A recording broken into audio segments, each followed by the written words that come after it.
Hola, espero que te encuentres muy bien. Mi nombre es Fernando, soy ingeniero mecatrónico, docente universitario, programador web y en esta ocasión voy a dar un curso de electrónica digital orientado a los alumnos del sexto semestre de Ingeniería Mecatrónica de la Universidad Nacional Experimental Politécnica Antonio José de Sucre, Lara, Venezuela. En este capítulo 0 vamos a abarcar los conceptos más básicos que necesita un alumno de ingeniería, sea mecatrónica o electrónica o carrera afín, para entender los conceptos de la electrónica digital. Vamos a entender qué es una señal digital, qué es una señal analógica, qué es muestreo y cuantificación. También vamos a ver cuáles son los lenguajes o el tipo de numeración que se utiliza en electrónica digital, es decir, números binarios, números hexadecimales, números octales y su comparación con los números tradicionales, es decir, los números decimales y los números o los números arábicos. También vamos a ver la codificación ASCII, que es la representación de los números con las teclas de los teclados de computadora o los teclados digitales de nuestros celulares, la codificación que utiliza. Por último, vamos a ver cómo se vería gráficamente una señal digital, cómo sería su forma visible o gráfica desde el punto de vista del voltaje versus el tiempo. Sin más que agregar, comenzamos.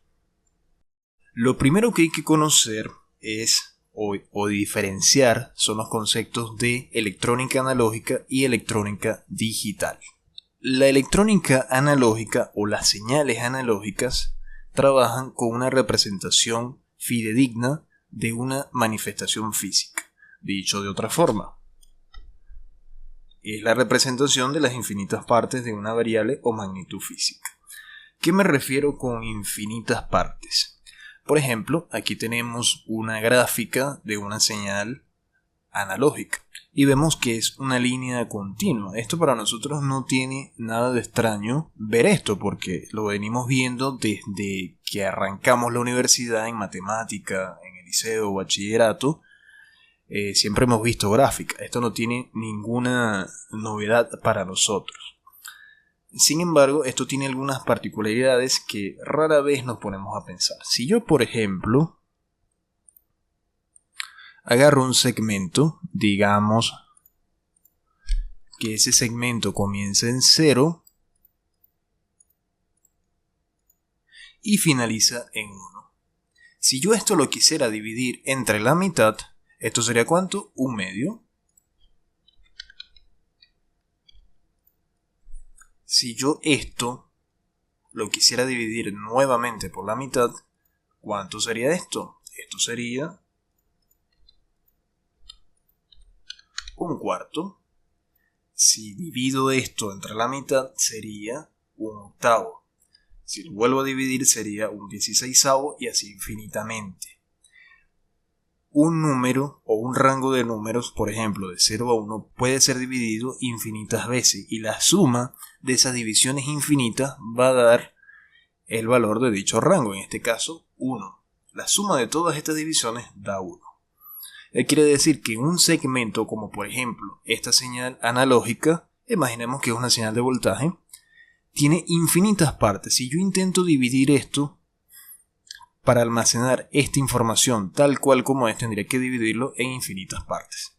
Cuando ya empezamos a manejar una electrónica más compleja, donde nace la necesidad de almacenar información, esto es un problema. Yo no puedo almacenar esto, yo no puedo dividir esto entre infinitas partes y guardarlo en una información digital. Pero, ¿qué es una señal digital? Una señal digital, en términos sencillos, es agarrar una variable analógica y hacer un sistema de muestreo. Muestreo es simplemente agarrar la señal original y dividirla o hacerla más pequeña. Esto es lo que se llama muestreo. Yo luego a estas muestras le hago una cuantificación. Digo que este trozo va a tener un valor, este trozo va a tener un valor, este otro valor y así sucesivamente. ¿Qué valor le vamos a colocar ahí? Pues una magnitud que sea entendible para la electrónica analógica. Pero de eso vamos a hablar un poco más adelante. Podríamos decir que una señal digital es aquella que pretende representar una magnitud física para utilizarla como información. Esta información puede ser volátil o no volátil. La información volátil es, por ejemplo, la memoria RAM, la cual se pierde cuando se quita la energía. Y la memoria no volátil es aquella que se almacena aunque se pierda la alimentación del equipo. Por ejemplo, la memoria de nuestros teléfonos, un disco duro, una tarjeta de memoria. Entonces, muy importante. Las señales digitales son una representación de una magnitud física a la cual se le hizo un muestreo y luego una cuantificación.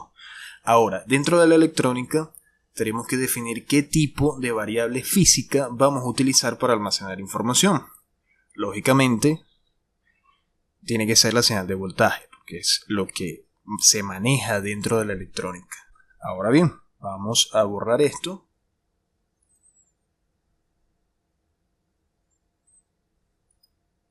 Hace unos instantes hablé de que la magnitud o la variable física que se utiliza es el voltaje. Si nosotros analizamos el término electrónica y lo separamos en dos palabras, la primera vendría a ser electrón, o sea, electro. Hace referencia a los electrones. Como ya nosotros debemos saber, los electrones, dependiendo cómo los utilicemos, generan variables físicas. Si tenemos una diferencia de electrones entre dos puntos, tendremos una diferencia de potencial que se llama voltaje. Si hacemos circular esos electrones, tendríamos entonces amperaje, o lo que sería igual a la corriente. Dicho esto, el segundo término es NICA, que hace referencia a la informática. La informática son un conjunto de herramientas que permiten manejar información relacionada a las computadoras. Eso es informática. Si unimos los términos electrón e informática, tendríamos entonces que es la ciencia, el arte de manejar los electrones como catalizador de información. Si le anexamos la palabra analógica, la definición sería el manejo de los electrones como mecanismo de información dentro de las variables o magnitudes físicas representadas de forma infinita dentro de sus partes, es decir, la manifestación de los electrones como información de las señales puras, tal cual vienen del medio ambiente. Ahora, si a electrónica le colocamos el término digital, sería entonces el manejo de los electrones como información de las variables físicas muestreadas y cuantificadas. Es decir, la electrónica digital es la ciencia que estudia el comportamiento de los electrones como manejo de información, siendo una representación de una variable física. En este caso es voltaje, porque lógicamente dentro de voltaje y amperio, que son las magnitudes físicas o al menos una de las dos representaciones físicas que tienen los electrones, la más fácil de manejar es el voltaje. Dicho esto, toca entonces ver cómo se utiliza el voltaje para utilizarlo como información digital. Para eso hay que entender dos términos o un término muy sencillo que es el lenguaje binario. Los números binarios es en esencia algo muy sencillo, es simplemente 0 o es simplemente 1. También puede ser no, como también puede ser sí. Puede ser, por ejemplo, calor, como también puede ser frío, como también puede ser no te ama o te ama. Pero lógicamente lo más sencillo de utilizar son los números. Así que tenemos el lenguaje binario que contempla el 0 y el 1. Los números binarios es muy sencillo, es 0 o es 1, así de sencillo. En los números tradicionales que estamos acostumbrados a utilizar, que es la numeración arábica o base 10, base decimal, hay 10 números, que va del 0 hasta el 9.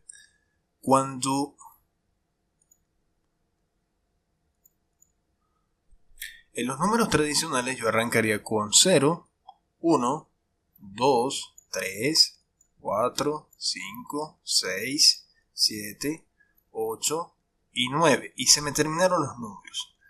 Ahora, ¿qué hago? Como se me terminaron los números, yo comienzo de la derecha y escribo un 0.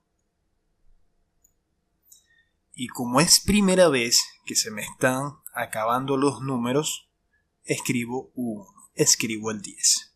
Luego del 10 escribimos 11, 12, 13, 14, 15, 16, 17, 18, 19. Y cuando llegamos a ese número,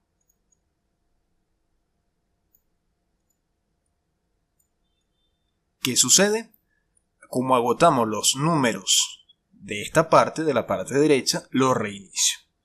Como es segunda vez que lo reinicio, al siguiente número le subo un 1, es decir, la segunda vez que lo reinicio, por lo tanto es 20.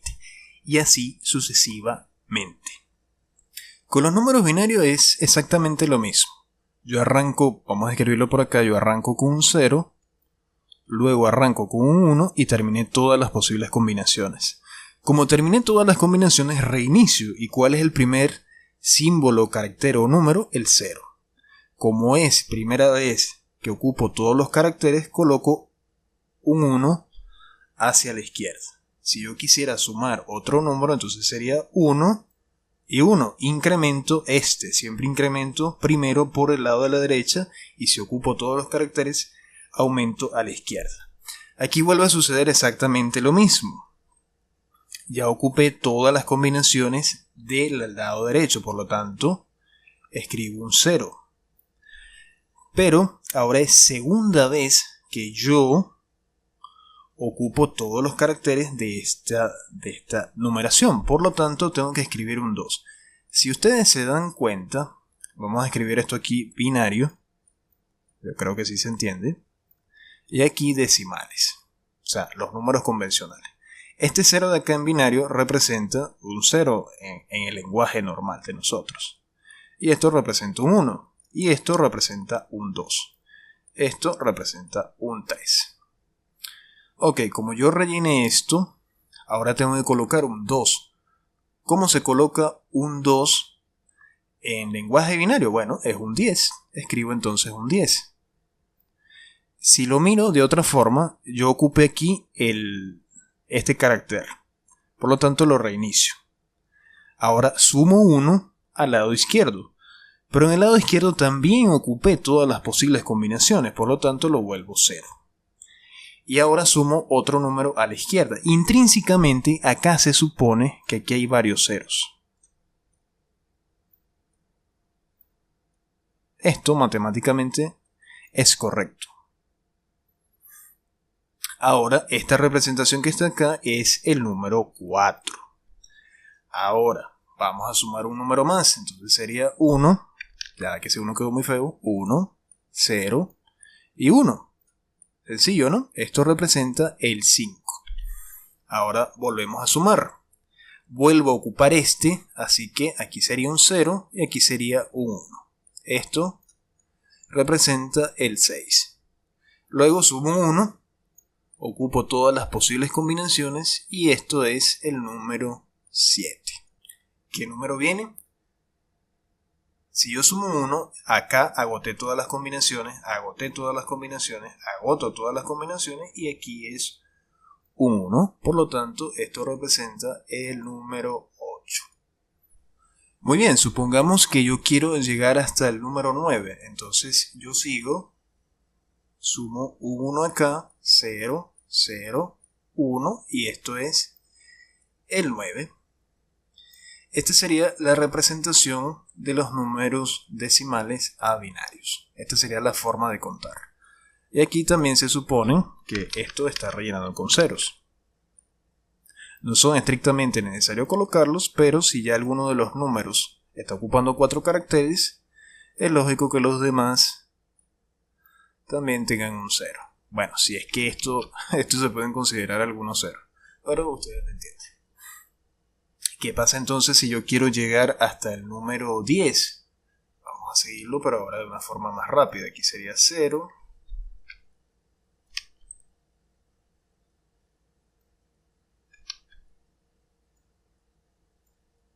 esto es número 10. Aquí sería 1, 0, 1, 1. Esto sería el número 11. 1, 1, 0, 0. Esto sería el número 12.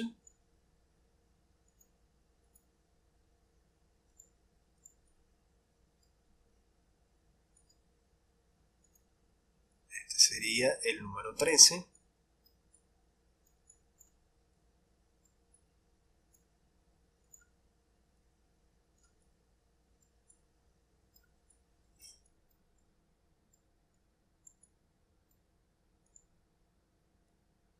Y por último, este sería el número 15. ¿Qué significa entonces? Que nosotros, en nuestro lenguaje cotidiano, un 15 vendría a ser 1, 1, 1, 1. Ahora bien, ustedes dirán, bueno, pero esto es muy difícil encontrarle una relación directa con los números decimales. Es difícil ver la relación así a simple vista. Por eso es que se inventaron otros dos tipos de lenguajes digitales, el cual es el lenguaje octal y el lenguaje hexadecimal. El lenguaje octadecimal es sencillo, abarca los números del 0 al 7.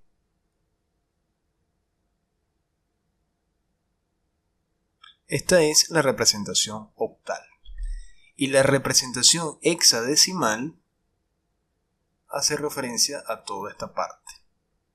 Sin embargo, los números hexadecimales tienen una particularidad.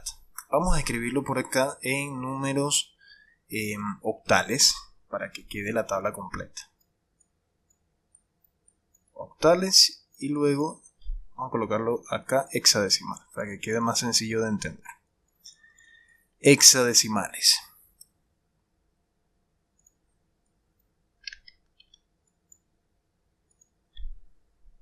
En octal esto sería igualmente un 0, un 1, un 2, un 3, un 4, un 5, un 6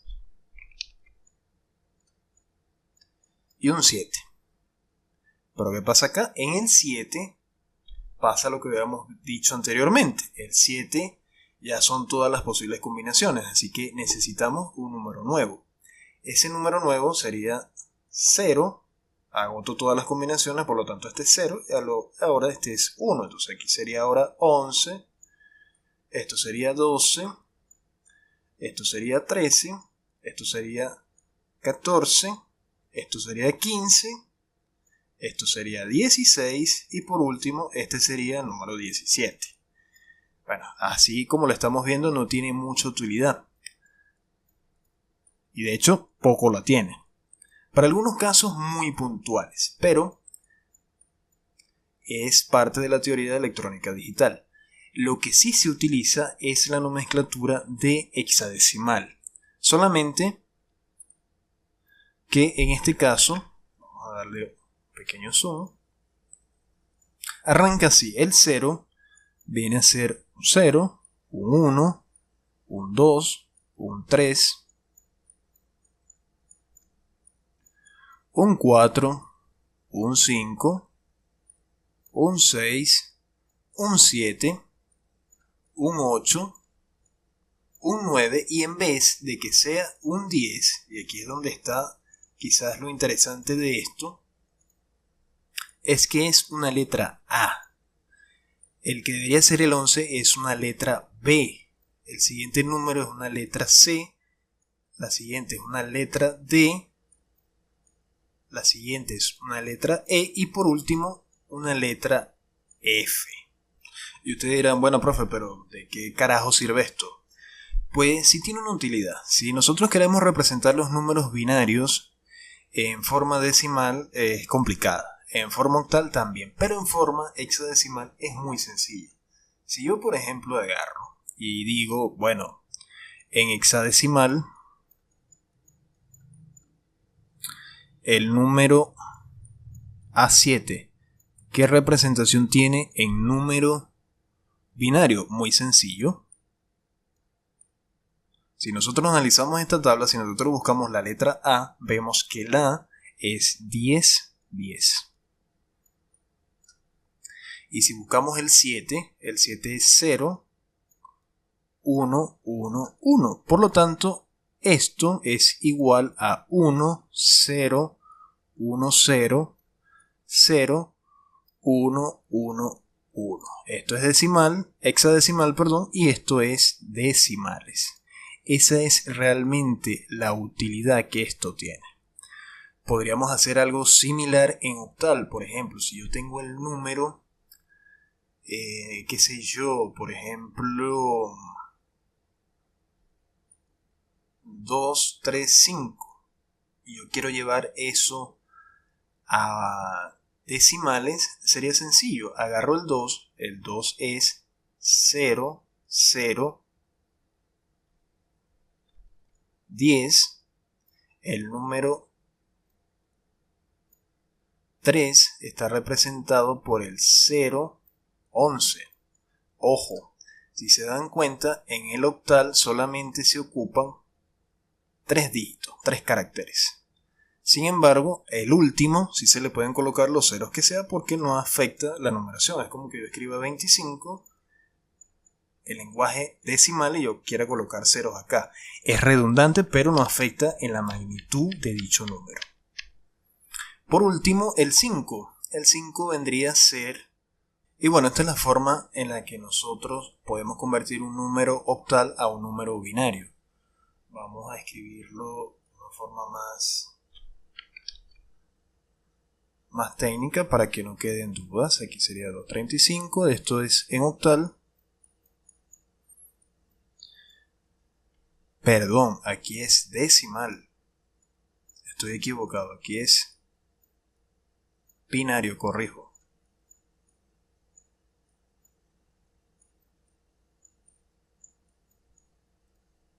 Entonces 235, su número sería 10, 0, 1, 1, 1, 0, 1.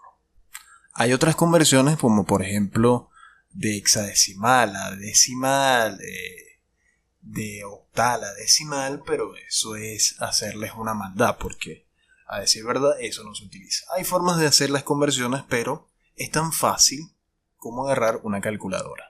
Es tan fácil como agarrar nuestra vieja confiable Casio FX570. Me voy a modo, elijo la opción 4, base N, y digo, bueno, 10 en decimal, en hexadecimal es esto, en binario es esto y en octal es esto. Entonces, por ejemplo, en decimales yo tengo el número 2020 y doy lo igual.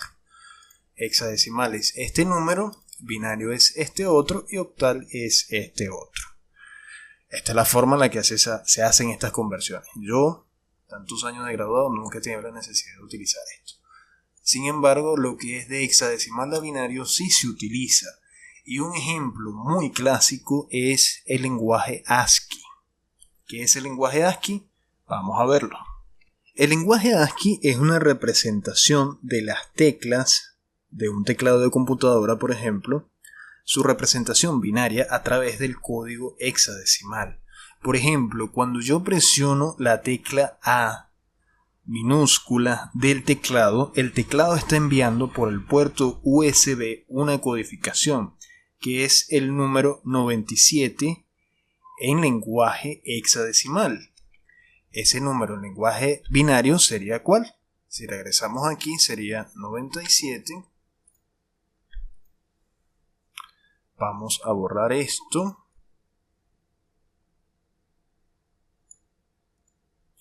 El lenguaje 97 sería igual a 1001 0111. Entonces, cuando yo presiono, por ejemplo, la tecla A, el teclado está enviando por protocolo o por puerto USB el siguiente código, 10010111. Ya la computadora, con su procesador, memoria RAM y demás aspectos, procesa esta información y dice es la tecla A. Y es lo que se presiona, la tecla A.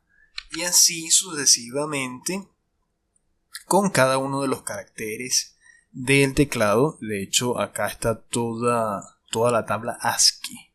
Y esto es un estándar a nivel mundial. Todos los equipos electrónicos funcionan bajo este mismo esquema. Por eso es que todos los teclados son compatibles con todos los equipos sin importar el sistema operativo. Esto sería la representación o una utilidad del código ASCII. Muy bien. Pero falta algo también importante. ¿Cómo se manifiesta esto a nivel físico? A nivel de voltaje, ¿cómo se manifiesta un 0 y un 1? Vamos a verlo a continuación. Bueno, para representar a los números digitales de alguna manera gráfica, lo que se hace es manejar niveles de voltaje, o lo que se conoce como niveles lógicos. Los niveles lógicos, como habíamos dicho a un principio de la explicación de números binarios, hace referencia al 0 o al 1. Sí o no, frío o caliente, y ya saben el resto. Entonces, en el caso de voltaje, ¿qué es lo que se utiliza? Es voltaje o no voltaje. Específicamente, por ejemplo, algo como esto. Algo así. Algo así. Esto que está acá viene a ser voltaje. Y esto obviamente viene a ser 0 voltios. Esta parte de aquí es 0 voltios. Una gráfica de voltaje versus tiempo. Y esto que está acá, por ejemplo, son 5 voltios. Entonces, cuando hay 5 voltios, se dice que hay un 1. Entonces yo podría borrar esto y decir que esto es un 1, efectivamente. Que como hay 0 voltios, entonces esto es un 0, entonces esto sería 0, 1, 0. Y este vendría a ser un número, un 1. Entonces esto sería la representación de un número binario. Por supuesto,